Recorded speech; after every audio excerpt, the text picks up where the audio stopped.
পূজারিণী রবীন্দ্রনাথ ঠাকুর। নৃপতি বিম্বিসার নমিয়া বুদ্ধে মাগিয়া লইলা পাদ নখ কলা তার, স্থাপিয়া নিভৃত প্রাসাদ কারণে তাহারি উপরে রচিলা যতনে অতি অপরূপ শিলাময় স্তূপ শিল্প শোভার সার।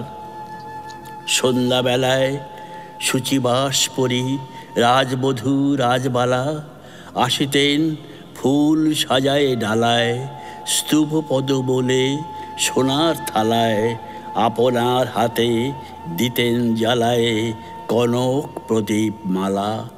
অজাত শত্রু রাজা হলো যবে পিতার আসলে আসি, পিতার ধর্ম সরিতে স্রোতে মুছিয়া ফেলিল রাজপুরী হতে, সপিল যজ্ঞ অনল আলোতে বৌদ্ধ শাস্ত্র রাশি। কহিল ডাকিয়া অজাত শত্রু রাজপুর নারী সবে, বেদ ব্রাহ্মণ রাজা ছাড়া আর কিছু নাই ভবে পূজা করিবার, এই কটি কথা যেন মনে সার, বলিলে বিপদ হবে।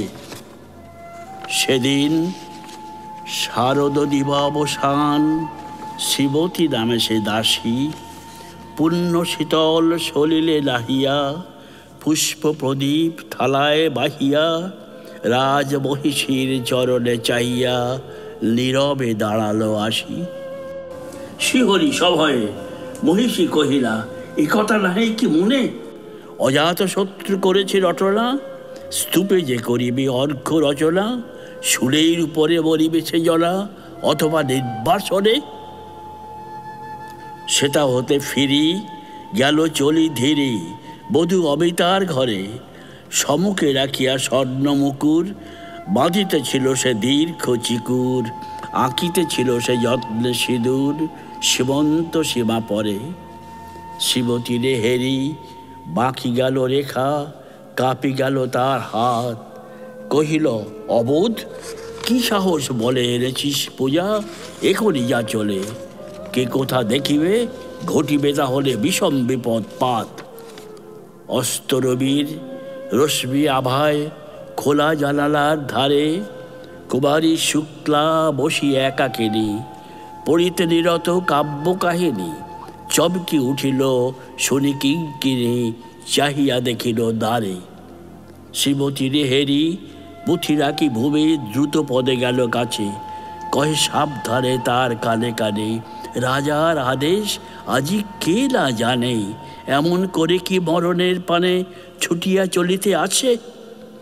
দ্বার হতে দ্বারে ফিরিল শিবতী লইয়া অর্ঘ্য থালি, হে পুরবাসিনী সবে ডাকি কয়, হয়েছে প্রভুর পূজার সময়, শুনি ঘরে ঘরে কেহ পায় ভয়, কেহ দেয় তারে গালি। দিবসের শেষ আলোক বিলালো নগর সৌধ পরে, পথ জলহীন আধারে বিলীন, কলকোলাহল হয়ে এলো ক্ষীণ, আরতি ঘণ্টা ধরিল প্রাচীন রাজ দেবালয় ঘরে। শারদ ঋষির স্বচ্ছ তীরে তারা অগণ্য জলে, সিংহ দুয়ারে বাজিল বিষান, বন্দিরা ধরে সন্ধ্যার তান, মন্ত্রণা সভা হলো সমাধান, দাড়ি ফুকারিয়া বলে। এমন সময়ে হেরিল চমকি প্রাসাদে প্রহরী যত, রাজার বিজন কানন মাজারে স্তূপ পদ বলে গহন আধারে জ্বলিতেছে কেন যেন সারে সারে প্রদীপ বালার মতো।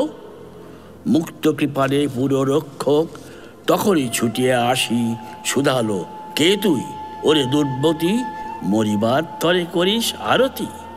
মধুর কণ্ঠে শুনিল, শ্রীমতী আমি বুদ্ধের দাসী।